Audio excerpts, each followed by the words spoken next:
Hello, everybody. Zongets 134 here. As always, I am Average Joe Squad. And welcome back to the month in a galaxy far, far away. Is that what we calling this? I mean, we didn't have a name before, so we're already doing eons better than we were the last two episodes. The galaxy far, far away. And tonight we're bringing you the final episode in the prequel trilogy, Revenge of the Sith. The best fucking prequel. Undebated. Oh, absolutely. Because Undebated. Yeah. So I don't remember really this. I mean, I remember the movie now, but like, I didn't really have like a, because this came out like towards the end of 2005. Yeah, 2005. I was like 15, and like at this point, like the other two prequels were so bad. I was just like, I don't fucking care. I remember people losing their minds over this movie when it came out. Because this was the one that was actually good. Well, that if the other two had been this good, there never would have been any fucking issues. It was, but I remember at that point, I think the other two prequels had made it, people still were complaining about this movie a lot, particularly a certain scene at the very end with Vader. See, I don't remember anybody bitching about this movie.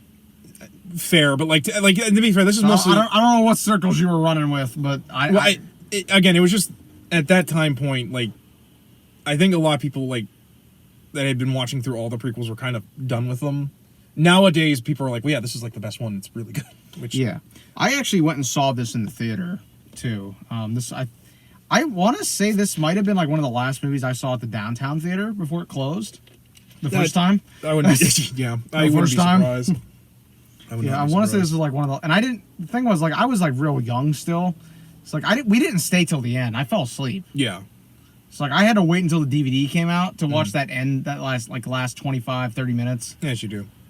But yeah, like, out of the three prequels, this is definitely by far leaps and bounds the best written one. Yeah. The best shot one, the best scored, the best acted. All around, this is the best one. Yeah. No. In my opinion, I think the thing that really helps it is they finally rated it PG-13.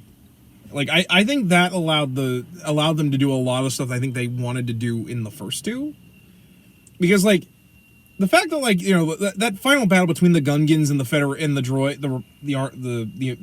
the droids, like, I feel like they wanted that to be a lot more brutal, given like the fact that, like, the Gungans were not prepared for that.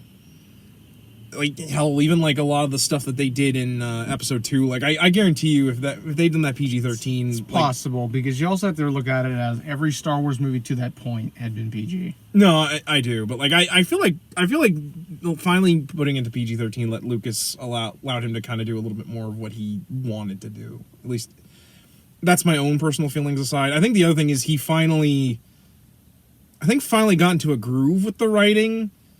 And like, because a lot of the really clunky dialogue that were in the first two is not here at all in this one.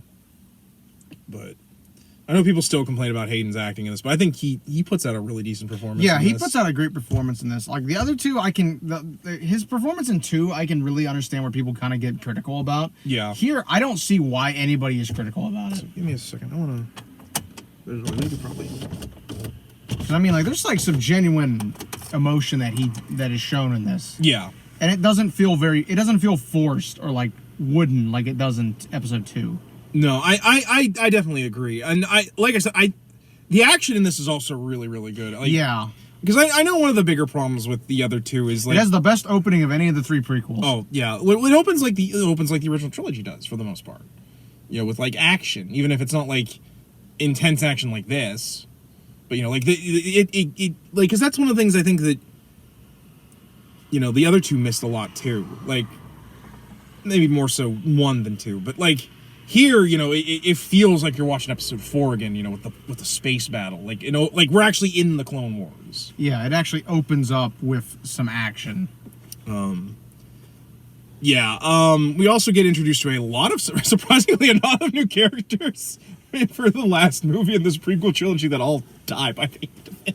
Yeah, we get like fucking Grievous makes his first appearance in film. Yeah, you know, but he had previously shown up in the Tarkovsky 2D show. Yeah, then actually,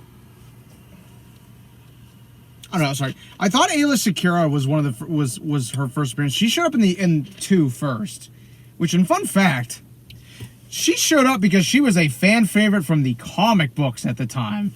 That sounds like Lucas wrote her in because of that. God, could you imagine that fucking Green Rabbit from the Marvel comics was popular enough that he put that fucker in there? No, fuck off. No, I hate that that's canon. No, I do too. But could you imagine though, like if that character was that popular? That'd be horrible.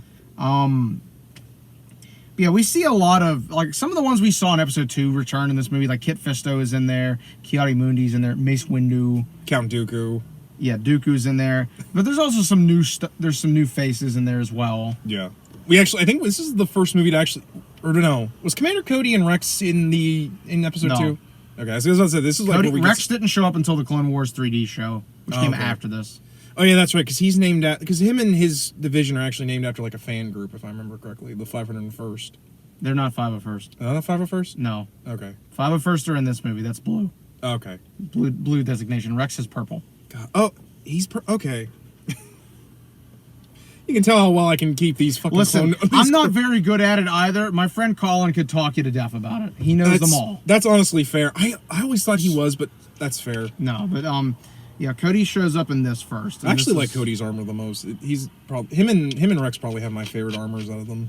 Like with just the colors, because they're all the same fucking armors. Well, I mean, like they kind of have some like I like the helmets kind of look a little. Oh, different. With the visor. Yeah, like I like at least that like those guys at least have some differentiation, especially because they become the most popular of the clones. Since we did the other two in a recap, I don't think we need to start recapping these again now because this is one most of you have seen this. Yeah. So we're just gonna dive into positives and negatives. Let's start with the positives because I feel like the last 2 episodes we've been real negative heavy on our stuff. Yeah. Whereas I don't feel like there's as much negative to discuss here. For me, the 2 performances that steal the entire show in this are Palpatine and Obi-Wan. Oh my god. Palpatine is so fucking insane in this movie. Yeah, I know people meme the shit out of his performance in this, but do it. Get him. Go out to the command ship and wait for further Cuck-related orders. But no, like, No, you will die! There's such a range of, like, and you can see him pulling the strings fine. This is the one where you really can start seeing it. Yeah, which the other 2, they had kind of hinted at it, more so at 2, I think. Oh, yeah. Like, like we had that scene with him talking about, like, the Death Star and stuff, but, like, here you really get to see it.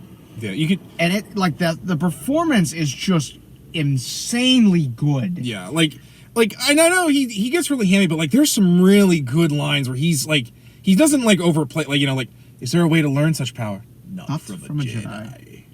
Or, use my power, I beg you. Henceforth, you shall be known as Darth Vader. Yeah. Which I always love that, because I'm like, he had to think about it? Like, I don't know, there's something really interesting about the way he ponders his name. When he finally transforms into that Palpatine we all know, it is so fucking creepy looking. Yeah. Like, with the eyes and everything. Like, the way he smiles, it is so creepy. I actually kind of like that his eyes actually look like Maul's eyes. Like... Yeah. At least they're all supposed to look like that. The yellow eyes? Yeah, they're all supposed to look like that. Isn't this where they kind of established that they're all supposed to have those kind of colored eyes? Or is that... That had been... I want to say that had been canon since the 90s. Okay. Like, I want to say that was first canonized in, I think, Tales of the Jedi. Okay. I think. It's been a while since I read that, so don't quote me on that. Yeah, but, like, for... like actually, no, I am right. It was the 90s because they had the yellow eyes in Dark Empire. Okay. Not to mention he had the yellow eyes in episode 6. Yeah, but, like, this here kind of, like, cemented it for, like, a lot of people since... Like, the movies were for a lot of people the first. Yeah, but Dark Empire, I think, is the one that really canonized that. No, that's fair. Well, but, like, for me, like, I really like that detail, like, the idea that, like, being on the dark side, like... Yeah, but, like I said, Ian McDiarmid was he brought the A game, basically. Well, he was so great that when they used him in that movies franchise we're not supposed to talk about, like, they brought him back, and you gotta remember, when they did the special editions, they had him come in. Yeah, because like it was again. That scene from episode 5. Yeah, like they had him redo it.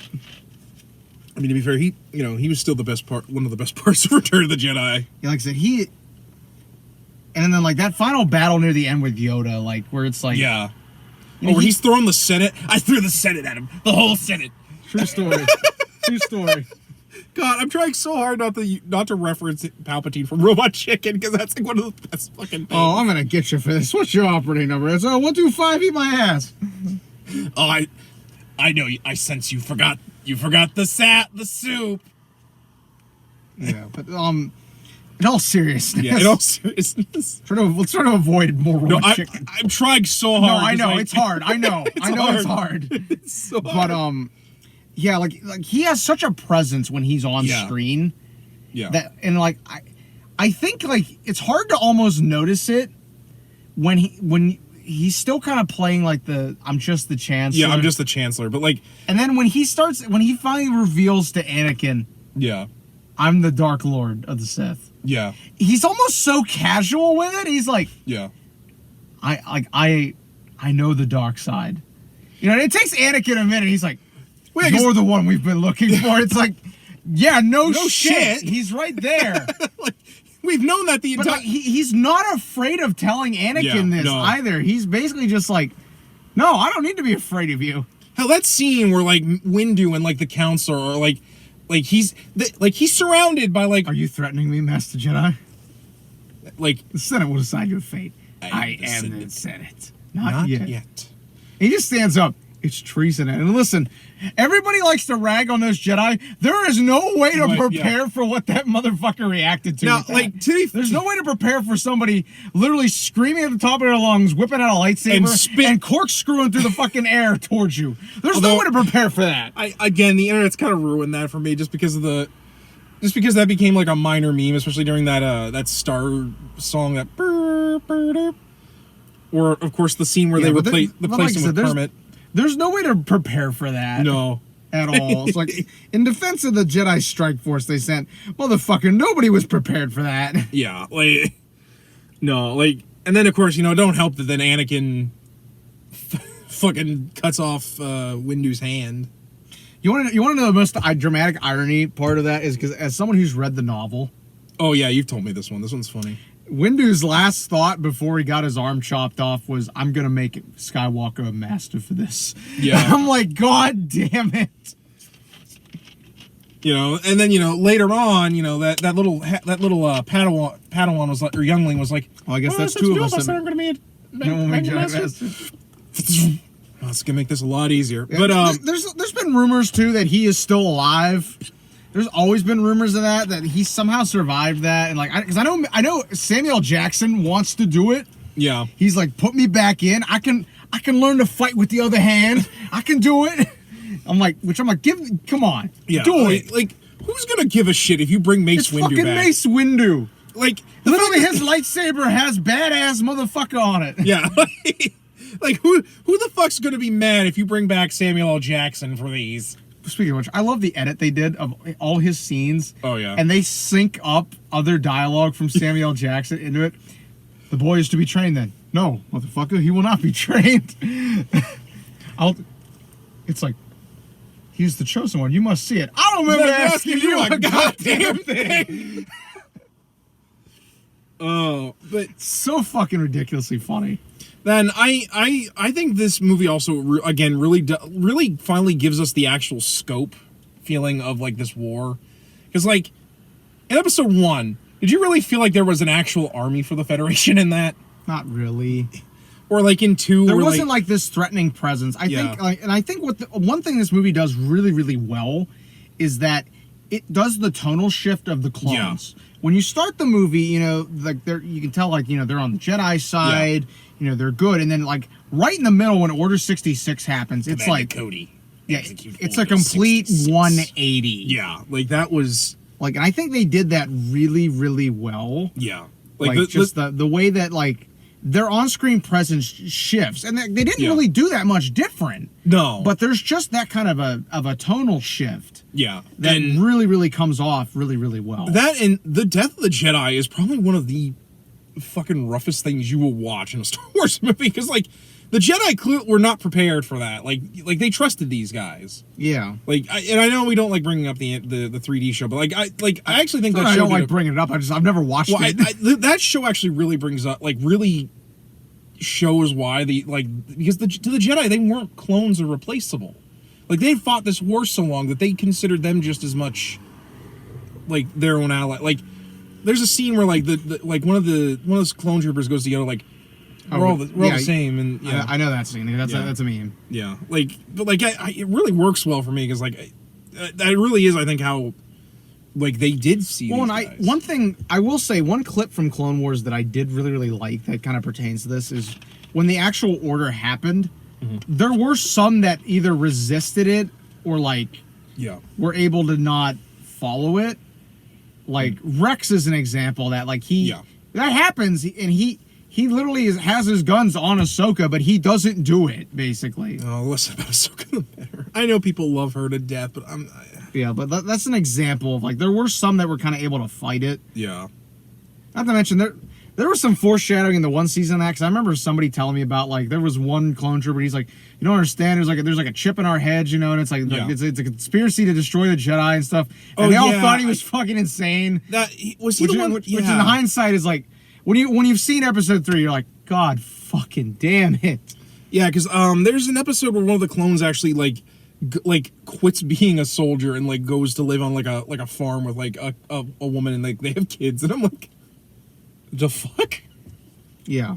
But anyway, getting back into things I've actually fucking watched. No, that's fair. I just wanted to bring that up. Like, well, because I know there are people out there that will crucify me that I haven't watched it. I'm just not interested. I mean, to be fair to you, dude, like, I know how it ends. Well, that in the first couple seasons were really dull.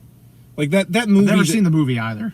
It's literally just 3 episodes, and it's so dull because it literally is just Anakin and Ahsoka babysit like Jabba's son. That's the plot. But anyway, getting back to performances that really stand out. The other one is who recently returned. Yeah. Ewan McGregor as Obi-Wan Kenobi. Oh my god, no. Oh my god, he is so perfect in this fucking film. Like I know what you're going to talk about, but I really love his scenes with him and Grievous. So that fight scene is one of the, like, in my opinion, one of the better fight scenes shot, period. Like, it was really cool to see, like... I love that. Yeah, well, not only that, just, like, it was cool to see, like a creature with, like, multiple limbs wielding lightsabers. Like, that was one of my favorite parts of that fight. That, like, you know, him summoning his, like, his guard droids, and, like, you know, like, Obi-Wan using that lizard to climb around. Like, it was really, Boga. Yeah, that thing. No, Boga's its name. Oh, Boga's its name. Okay. Boga. I see. I had the plushie. Oh, well. I had the plushie. I would explain why you know it better than me. I just called it the lizard Boga thing. But, like, you know, that, like it all around, it's just a really good fight scene. Yeah. Like, I can see why that's. But I like how, like, it gets to the end and he uses the fucking gun. Yeah. And then, like, he looks at Grievous and he's just like, so uncivilized. Well, then he had a mat on for Grievous because he wanted to avenge all the Jedi that he killed. Yeah. Because for the record, Grievous is not actually like a Sith. Yeah, Grievous is just is a warrior. Yeah, that was a Kalishi warrior that was basically they augmented him. The Trade Federation did.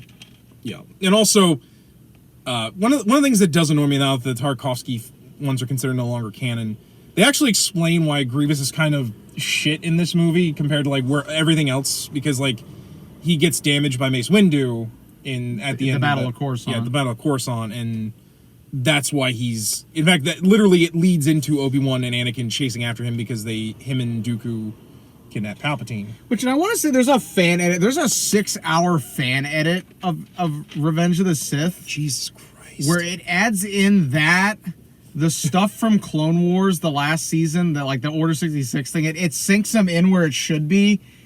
Like, I know someone that watched it, and they're like, I was an hour and a half in, and I hadn't even hit the Revenge of the Sith movie yet. I hadn't even gotten to the actual part of the fucking film. It's all 2D and 3D. Yeah, they hadn't even hit it yet. And I'm like, oh, I don't know if I could sit through that. And it adds in, like, the Rebel Alliance subplot. It adds in all the deleted scenes back in. And I'm like, I don't know if I could sit through that. That would be... I think I'd rather sit through the fucking 5-hour cut of Watchmen. That would be a multiple day thing, because there's no way in fuck I'm watching that in one go. Because I could probably do that in like 3 days, but like I'm not... Yeah, there's no way in hell. But what I really love is that, like, I think Obi-Wan, like, the performance in this movie is, like, it's the most well-rounded of any of the characters, because you get, like, you know...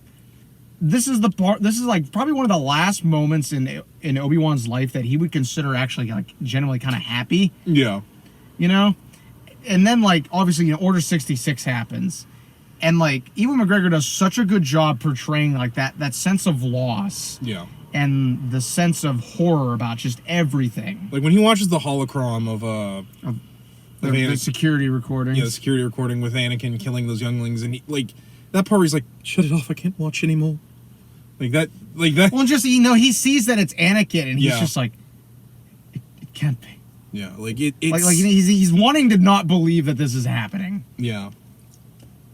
I don't think this movie is probably the first movie where Padme actually gets to feel kind of fucking important to the plot. Yeah, well, and like again, like that's one thing I've seen people kind of like have as a complaint before we get back to Obi-Wan. You bring up actually a really, really good point I wanted to bring up is that if for anyone that doesn't know what I mentioned by the Rebel Alliance subplot that was chopped, basically there was a subplot within the movie where Padme, Bail Organa, and Mon Mothma, among others, basically formed what would eventually become the Rebel Alliance, the very seeds of it, as opposition to Palpatine's control, with the war powers and everything, the emergency war powers that were granted him at the end of Episode 2. Yeah. And it was supposed to set the groundwork for the Rebel Alliance. Yeah. If I remember correctly, they cut that out because they said it messed with the pacing of the movie, and I kind of agree with them because when it is in there, because I have watched edits where they put it back. Yeah. That movie's like almost 4 hours. Which, I mean, I understand where that's coming from. Like, if they were going to do that, they were going to have to do a part 1 and 2, and that was not common back then. Yeah, like, I understand that, but at the same time, like, it's frustrating knowing they cut that, because, like, they wanted to show me every fucking goddamn step about, like, how trade politics work in this fucking universe. Well, I think what they did was they listened to people that thought that kind of shit was boring, and they were like, okay, we want to make sure we got the tightest possible narrative we got. Except that it's like, but I actually want to see the Rebel Alliance get formed. That and one thing that actually was supposed to happen in the movie. Yeah. There's 2 scenes in particular with Padme that I think are actually a shame that they got cut. Yeah, because I think you brought these were included in the novelization, right? Yes. Okay. Yes. The one was filmed. The other one was not, as far as I know. Yeah. The one was basically Obi-Wan goes to Padme to try to figure out, like where Anakin is. And he brings up the fact that I've always known that you and him were in love. Yeah. I've just ignored it because you make him happy. If only he just nutted in you like I nutted in that Mandalorian chick that had a portable high ground. Oh my fucking God, stop with that. I hated that shit. That was dumb. It's really dumb. But it's... I don't care what anybody says. That was dumb. Yeah, I just like the meme that's based on that. Yeah, I know, but...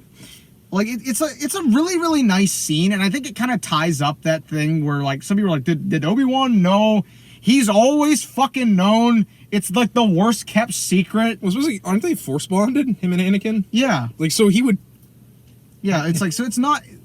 Anakin thinks he's being, like, slick by hiding it, but he's really not hiding it at all. Yeah. Well, then, like, I give props to Obi-Wan because, like, one of the things I do kind of like is I feel like him and Qui-Gon were examples of, like, what if the Jedi Order had survived past this. Well, like, Obi-Wan had been in love with another Jedi as well, so like he kind of gets it.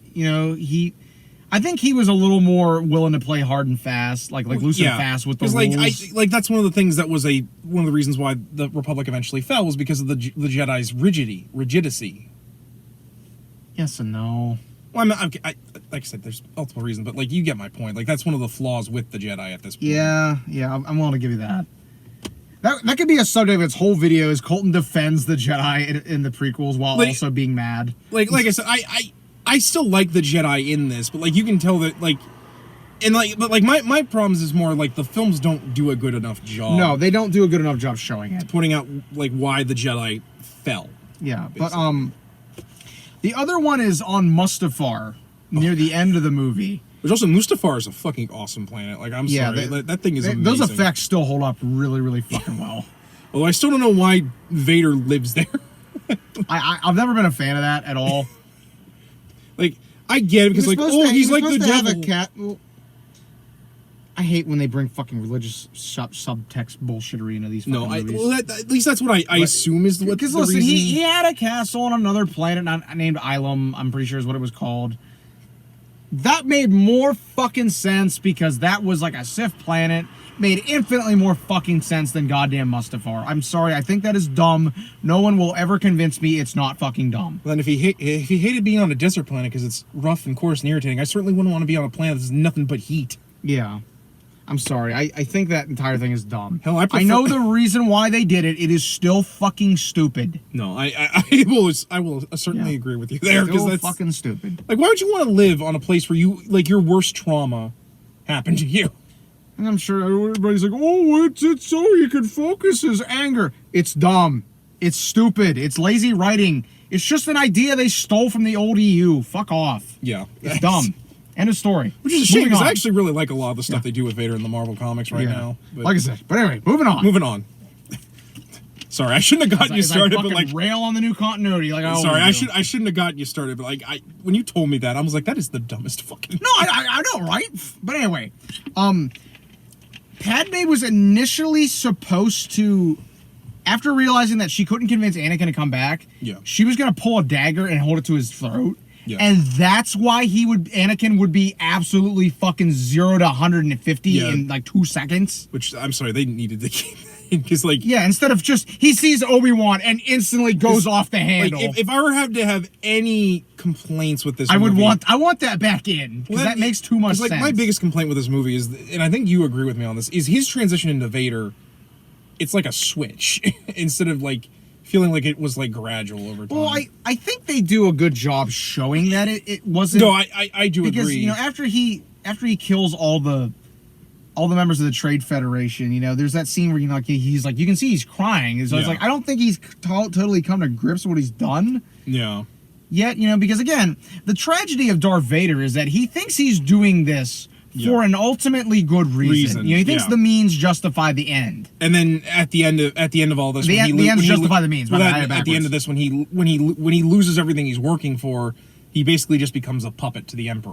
Yeah, and which is that's the tragedy, is that he's ultimately a good person who does bad things. Yeah. Because he thought the end was good. Yeah. But it turns out that in doing so he loses everything. Yeah, because you can't just dabble in the dark side of the Force, because eventually it consumes you. But I wish they had kept that, because it would have made way too much sense. Why? Like, granted, the scene itself is okay-ish in that regard. Yeah, with that happening would not only make way more sense why he's instantly like, you betrayed me. Yeah, that's more like that's more what I mean. It would also really cement like the kind of attitude that Leia would inherit.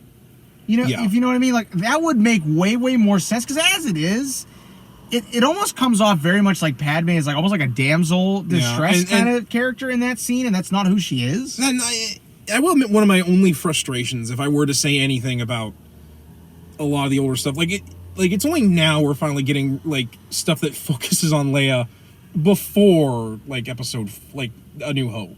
Like, I mean, granted, I know the EU did stuff, but like. It would have been nice to have seen that on screen to give more. I don't know, maybe like out of all the characters I would have actually liked to seen their past, it would have been Leia.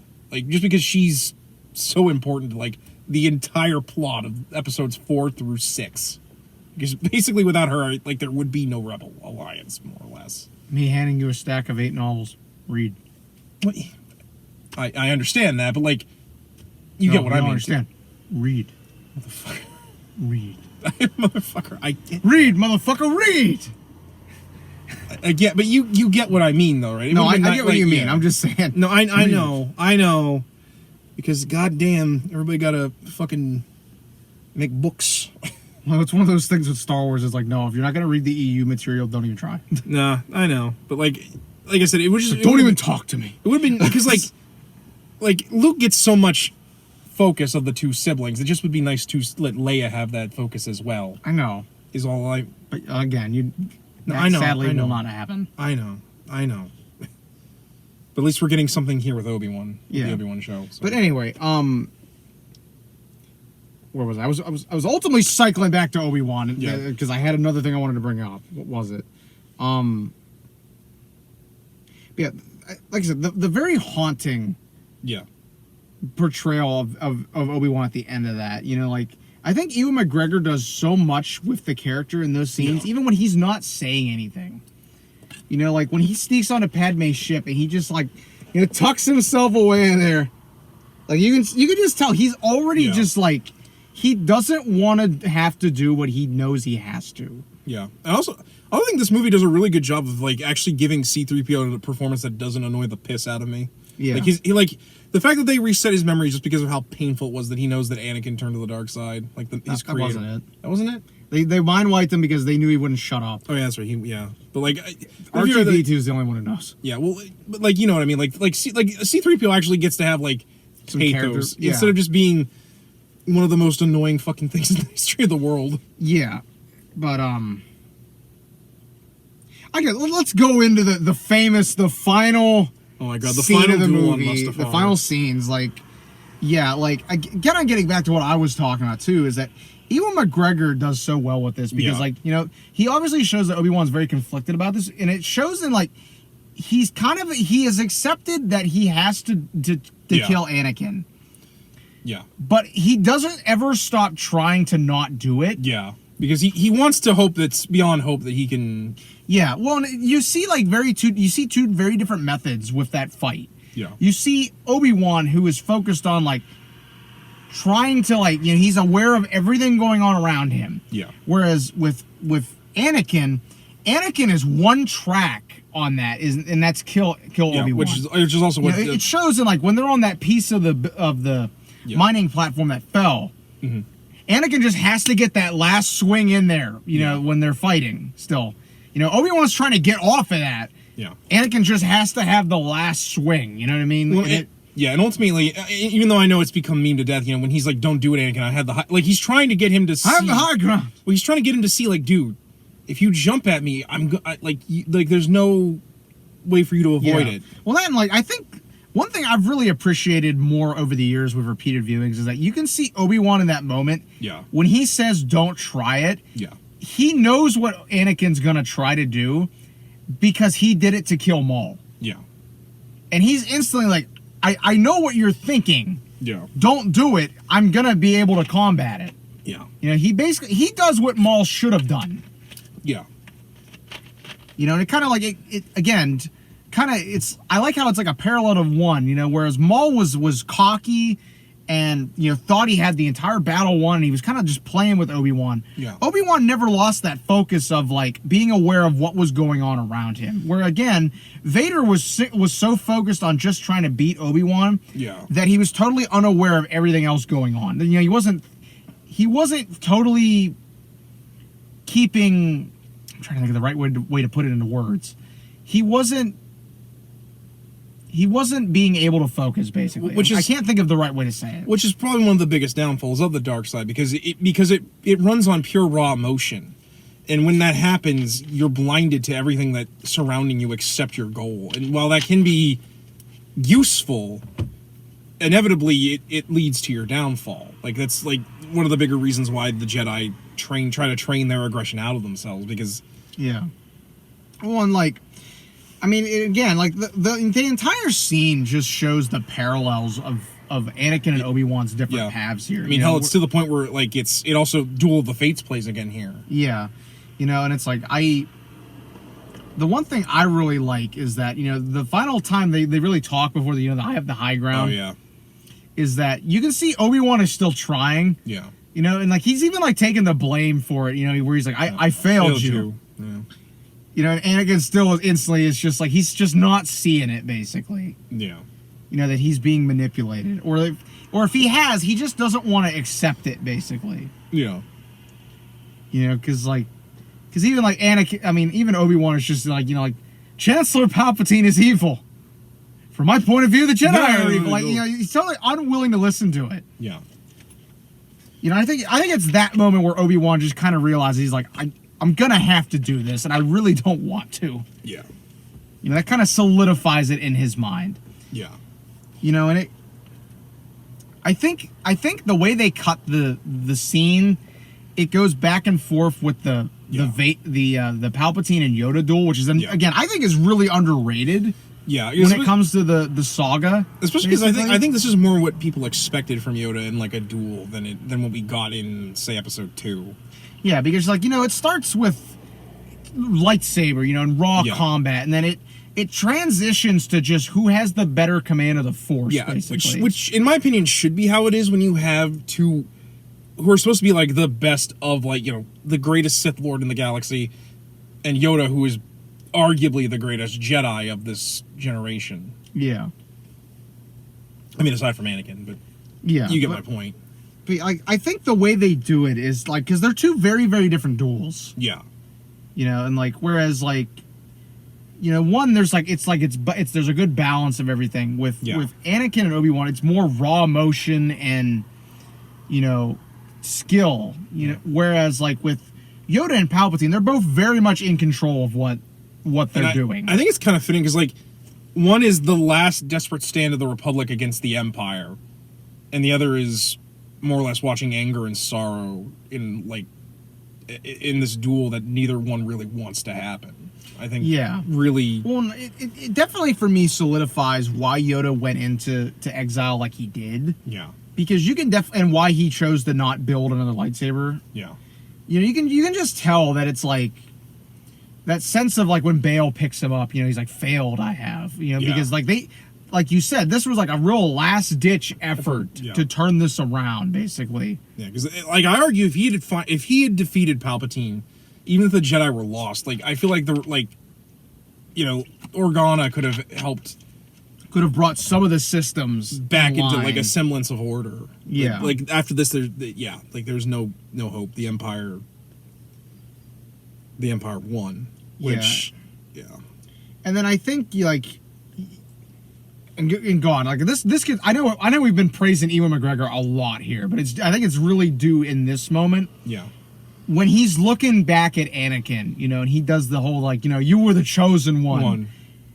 The amount of raw emotion that man threw into that. Yeah. It's just I think that's the performance in the movie, is that scene right there, honestly. I also really love the very last shot where it shows Uncle Owen and Aunt Beru staring at the two moons.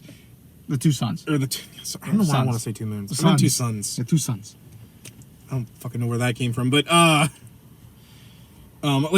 looking at the two suns as mirroring Luke to say that, well, the Empire reigns, there's still a hope.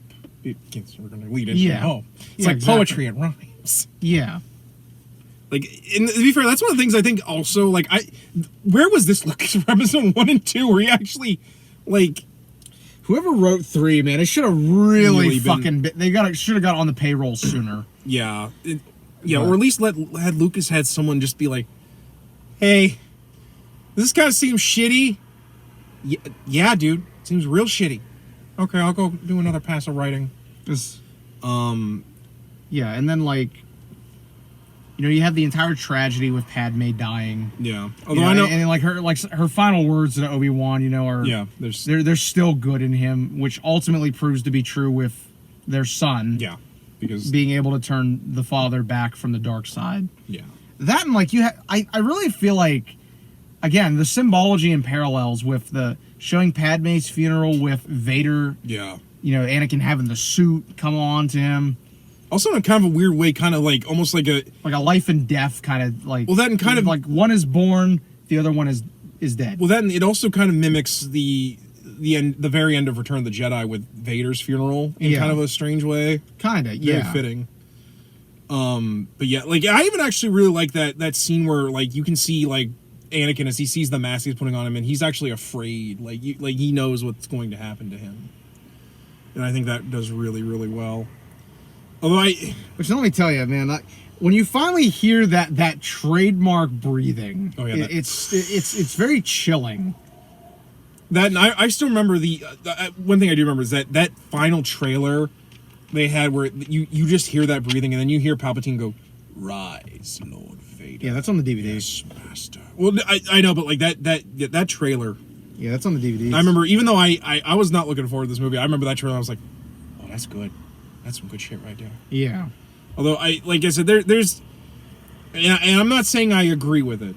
But I know there's two things a lot of people do not like about the ending. Mainly the fact that, like the way they explain Padme's death is that, like, she died of a broken heart. Or, like, she lost the will to live. Which, there's a couple theories as to what went on there. Yeah. One of them is that, I'm trying to remember how that theory goes. It's something about Palpatine used the Force to heal Anakin or keep him alive just enough. Yeah. Let me actually look this up. But, like, to be fair, I also don't really mind because she did get, like, nearly choked to death and then had to give birth.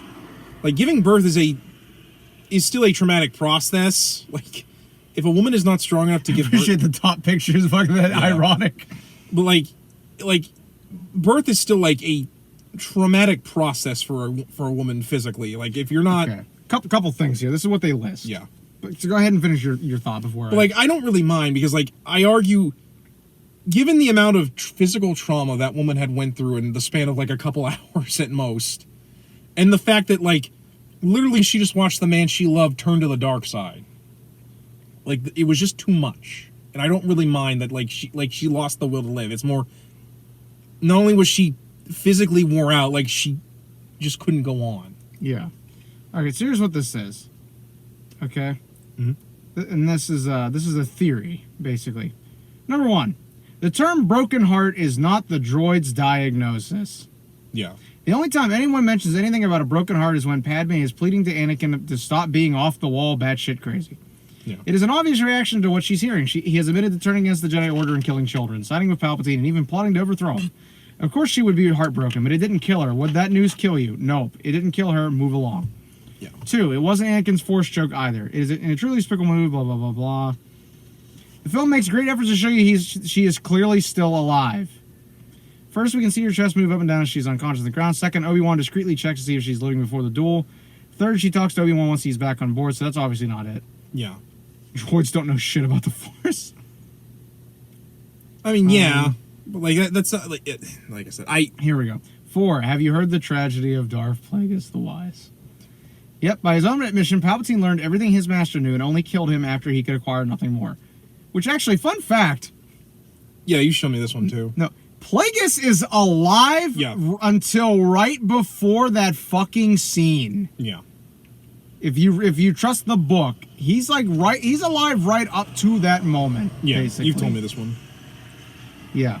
So Palpatine already knew how to influence the midichlorians to create life and save people from dying. So as Anakin was dying from his wounds on Mustafar, the Emperor siphoned the living force from Padme and brought it to Anakin. Thus, she died as he was reborn as Darth Vader.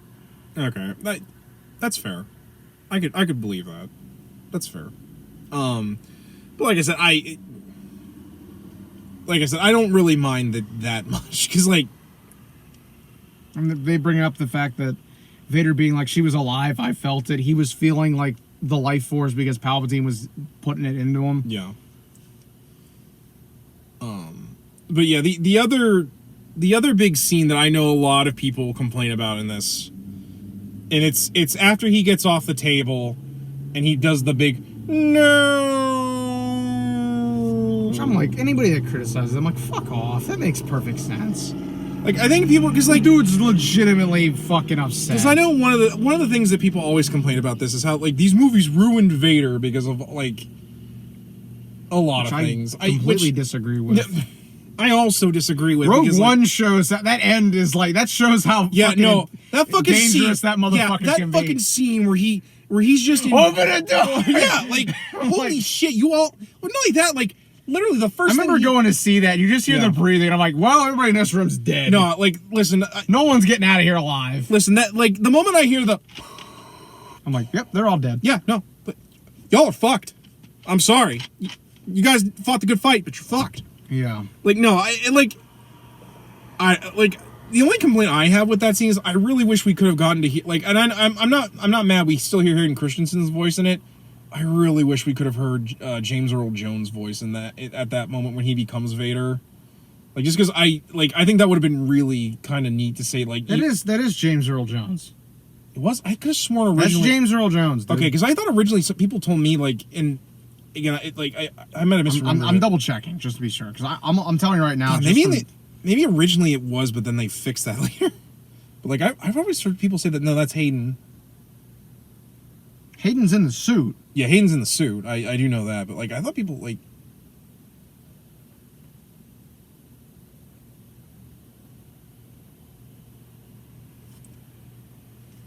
But and to be fair, I still love that scene. I think that scene's really well done. James Earl Jones reprises his role as the voice of Vader from previous Star Wars movies in an uncredited cameo.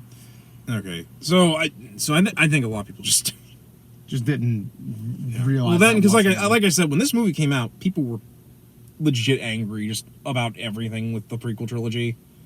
I mean, they still are now in a certain amount of ways. People didn't use their ears, but no, then I love that like the end for him and Palpatine is then watching the construction of the Death Star. Like that was kind of cool. Bringing it full circle, kind of like we mentioned with like looking at the twin suns. Yeah, like the twin suns. Oh yeah, I also like we finally got to see the Wookiee homeworld of Kashyyyk in like an actual like. I was about to say, but it's in the holiday special. Motherfucker, most of the people that were born in my generation didn't know the holiday special until like around this time this movie was coming out. Mm-hmm. No, don't me. Because, like you forget the first... It was in Knights of the Old Republic one. 2003 Game of the Year. Alright, I'll give you that one. I was like, give me that one, motherfucker. I'll give you that one. But, like, this is, like, the first time we actually got to see an actual CG and actually look nice. Fun fact, when they were designing the Kashyyyk homeworld for the movies, they actually had to... Yeah. They had a couple designs turned down because they're like, no... Technically, it's shown up in the holiday special, and it is canon. You have to follow those designs. I mean, like, I didn't...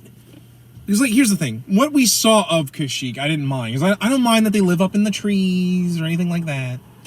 Like, I'm just happy that, like, they at least made the Wookiees cool. I know, I'm just saying. That was just one thing where I was like, oh... No, that's fair. But, like, I was... Oh, I got you here. You activated my trap card. Behold, I have no life. Well, actually, I activate my trap card. How little I give a fuck. But anyway, you you get what I mean. It was cool to actually see like the Wookiees be cool, considering how fucked up the holiday special ruins them. Like that, I know a lot of people also don't like the fact that Chewbacca knew Yoda. But I think that's more of a contention because of the fact that, like, that would mean, like, Chewbacca's super old. But I'm like... I mean, the Millennium Falcon's in the background of one scene. Yeah, I forgot. I love seeing that Millennium... Oh, there's debate if that's actually the Falcon or if it's not. Or if it's just another... If it's just another YT 1300 cruise. I always forget that... There is debate on that, if that's actually the Falcon. Because I always forget that, like, the Millennium Falcon wasn't just, like, one single ship. It was originally a slew of ships. It's just that thing is fucking old. Well, that's like, even like, it was old when Han got it, and like, the deeper you get into the old EU, there's actually parts like where it's like 60 years after 6, where Han's even like, listen, it's hard as fuck to find parts for this thing. No, that's fair. You know, because he's like, he's modified it so many times and put it back together. And that's I will admit that's probably one of the bigger problems with them trying to do modern stories after 6, because regardless of it, you still have to get the Falcon in there just because. Not to mention that's been through. If we include Clone Wars, say that 1 and 3 is that one. It's been through 3 wars. Yeah. Numerous invasions. Whatever the fuck Lando did with it. Yeah, because ain't no way Lando didn't fucking get that shit in some. Yeah, like it's been through some shit basically. Yeah, like because you think of again wars. It's like it's been through the Clone Wars. It's been through the Imperial, the war against the Empire. It's been against the numerous bullshit with the Imperial Remnant. It's been through the Yuzon Vong War. Well, that like there's even a period during the Yuzon Vong War where Han stopped using it. Yeah. Because he was like, it's too recognizable. Well, that and like I said, like by this point now, the Falcon is basically like the mystery machine from Scooby-Doo. You can't not have it in Star Wars. Now that's more or less what isn't that like what technically the Ebon Hawk is supposed to kind of be the like? Ebon Hawk? Yeah, the Ebon Hawk. Yeah, that's what it's based on. Sorry, I always think it's supposed to be. I mean, I know it's Eben because Ebony, but like, I've heard people pronounce it Ebon, and I'm like, well, those people are wrong. No, that's like I said. I'm not arguing with you that's here. That's my ship. Yeah, like it should be Eben, but sometimes I mispronounce it because people mispronounce it. And I'm also just shit when it comes to talking. But no, listen. I'm the first to tell you with Star Wars stuff. It's like here's something interesting. That your favorite music from Star Wars is jizz music? Fuck off, first off. No, man, it's the Mass Rebo Band. I got a gig. I got a gig, man. I got a gig. I was only an hour late. You gave the gig away. That's jazz time. I got a gig so important it's canon to Star Wars thanks to Lego Star Wars. I love that Lego Star Wars made that canon. No, I'm like, I got a gig. I'm like Jesus. But anyway, okay, here's an interesting thing with pronunciation. Kashyyyk is how I've always heard it pronounced, okay? Yeah. The Wookiee homeworld. In KOTOR, Bastila pronounces it Kashyyyk, which I don't know is if that's the British accent doing it, but I've also heard others say it that way. So I'm wondering, I'm like, did somewhere along the line in this timeline, because again, KOTOR is 4,000 years before Episode 1. Yeah. Did they just change how they pronounce it? Yeah. Because granted, it's spelled real fucking weird. Well, then, like, I want to say even in the holiday special they pronounce it a different way too. I don't think they even call it that in. Yeah, like I said, so. It's been a while since I watched that. Thankfully, I kind of like having my sanity. Get ready, Buckaroo. I'm not rewatching that motherfucker. I've seen it enough. I fucking am. I've seen it enough more times. I've seen it more times than you have.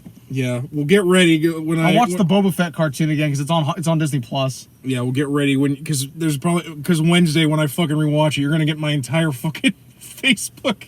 Yeah. Whenever him and I watch shitty movies and we can't do it together, one of us always ends up just live reacts to it. But yeah. Which as an aside, because I love referencing this because you mentioned Bastila. Well, her voice actress is in No More Heroes 2, and she plays a character with a double-sided lightsaber with a British accent. For those of you at home playing the drinking game, take 5 shots every time Adam mentions No More Heroes or Transformers during a review. Well, I just figured you'd appreciate that. No, I did. Like, even Suda's a fan of Bastila from Knights of the Old Republic. Because he's actually tried to argue that he doesn't reference Star Wars with all the fucking lightsabers in that game. Like, no, it's a reference to Spaceballs with the Schwartz. I'm like, you get the fuck out of here. Jesus. So anyway, that was Revenge of the Sith, the climactic and probably the best way you could have ended this trilogy on a high note. Out of 10 stars, I'm probably gonna give it an 8 out of 10. I really like this movie, and like I liked it when it came out, and I think it's actually held up surprisingly good. Given the treatment of some of the other prequel trilogies or other Star Wars movies, I actually argue this one's held up really well. I also argue of the 3 of them, the CGI looks really good too. Like, not to say that the Mustafar stuff has certainly held up. Like, not to say that like Episode 2 had bad CG, because I actually like the CG in Episode 2, but like Episode 1 CG didn't age well. It's very clunky. Not in a bad clunky, but that's why when they re-released it in 3D, Adam, they went back and redid all of it. I can't. That's one of the few times I can't blame them for that, because like. That last fight with the Gungans in the droids originally looked. But I'm also going to give this an 8 out of 10. It's about as perfect as you can get with the prequel trilogy. And again, I think this is what Lucas intended finally. Yeah. Like, I think it's honestly the first prequel trilogy that felt like a Star Wars movie from beginning to end. Yeah, I would also agree. Real quick before we close off, you want to kind of like summarize what your your feelings on the prequel trilogy altogether to kind of like round out the irrelevant. That's fair. I think I mentioned this in our first episode, but I'll kind of reiterate this. My biggest complaint with the prequels, as much as I love Episode 3, is that to me, from a storytelling point of perspective, it's fucking so irrelevant at the end, because like there's no suspense, I guess is the best way to say it, is that at the end of the day, from the minute you turn on Episode 1, if you've watched the original trilogy first, like you should, in my opinion, you know how this ends. Yeah. The Jedi will fall. Palpatine comes to power. The Empire happens. Anakin becomes Darth Vader. The twins are born. Obi-Wan goes into hiding on Tatooine. Yoda goes into hiding on Dagobah. We know how it ends. Yeah. Which to me is the ultimate. Granted, there were ways they could have spun this. Yeah. And had it be really, really suspenseful, but like that did not happen here. And because there are ways where when you show the end of the movie, yeah, at the beginning, there's ways to do it. Apocalypse Now is a perfect example of that. The opening of that where he's in the hotel, you know, the scene where he's drunk and like, yeah, if some of the stuff you'll see like juxtaposed over it, yeah, is actually stuff from the end of the fucking movie. Yeah. You know, it's like that's a way you could do that. You show the end at the beginning, but like here again, it's like the problem ultimately going into this was we already knew what the ending was. Yeah, we knew the end result. I think a good way they could have done this was they could have had, even though I know Ewan McGregor was awfully young, but like they could have had it be this was just Obi-Wan reminiscing about these days on Tatooine, because what else does he have to fucking do? Yeah, that would have honestly been really, really a good way to do it, because I think the way they told it, like I said, there just wasn't any suspense. And I think, like, when you're telling a story, like, on a grand scale, like Star Wars is, you have to have that. No, I agree. The other problem is, as much as I hate saying this, and I've always said, it always starts, like, in a weird place for me. Like, I honestly, like, because, like, as much as it's cool that we got to see how Anakin came to know Obi-Wan and Qui-Gon, I've always kind of felt like going that far back, like, kind of makes the first movie especially irrelevant because of how little, like, a lot of that movie really ties in, which is weird saying just because of how much it's about the origin of Anakin. Yeah. But then again, that might also be because, like, that movie frustrates me just because of the fact that, like, these movies really should have been about Qui-Gon. Like, I get Anakin should be an important character because, again, like, this is the saga of Anakin falling to the dark side and becoming Vader. But the character I think we care most about learning in these is Obi-Wan. Because at the end of the day, this is Obi-Wan's journey. And about, like, his tragedy and failure. Like, because, like, I think once you, like, have that whole first movie about Qui-Gon, a character we know dies at the end. Well, probably didn't know that exactly, but, like, you get that feeling because Obi-Wan trained Anakin. So, like, a lot of that movie's irrelevant. Especially because, like, I think they missed a great opportunity to just have Maul be the guy that, like he shows up in every single one of these instead of just dying at the end of one. Yeah. Maybe have him kill Qui-Gon and he gets away after, like, maybe, say, Obi-Wan breaking his lightsaber and the two fighting to a standstill. But yeah, I don't know. Or, like, hell, maybe even have him come back with robotic legs like they did in the Clone Wars. The best TV thing show. to do for me would have been just do a trilogy after the OT. Yeah. They should have done that in the early 90s. No, there was a lot. When the interest kicked back up. No, there's a lot of things they should have done differently. Because, like, you know, Harrison, Mark, and Carrie all could have still done it. Yeah.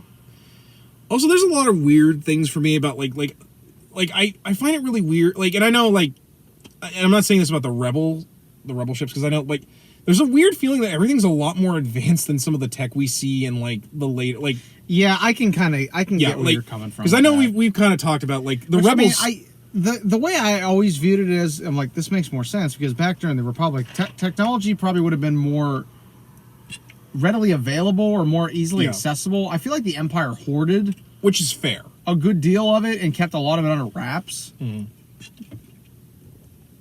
No.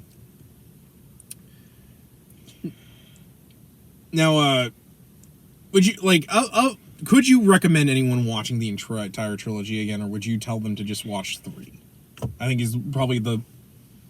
If you're a completionist, I say go for it. And as much as I don't like a good chunk of episodes 1 and 2, I think there's some good moments still in there. But if you're really just wanting to see, like, the lead up to 4, I think you can just watch 3 and get just as much out of it. Yeah. Mostly because, like, I think Anakin's at the place he should be in that movie for a lot of people. Yeah. But, no, I would agree. If nothing else, skip 1. Like, because 1 is... For me, I think the worst is because it's really a drag. I think drag's the most compared... Like, at least... I'm the opposite. I don't know. At least with 2, even though the middle drags, at least the first the first third and the second third, at least once they get going, But you know, it's always going to be a toss up. Yeah, because like I find 1 incredibly dull, but that's mostly just because it feels like there's a lot more talking than episode 2. But yeah, I don't know. Maybe if I rewatched it again, because like I didn't rewatch these. I remember them enough. So, all right, guys, that's going to do it for this episode. Tune in next time. We're going to start on the original trilogy, one of the holiest of trilogies, and probably honestly the one we're going to gush over the most. We come back with episode 4, A New Hope, or just Star Wars, as I call it, just Star Wars. But until then, guys, I'm Average Joe Squad, and I'm Zangetsu 134, and as always, we ask you, remember the hyphen, and take care. Cypher D is nuts.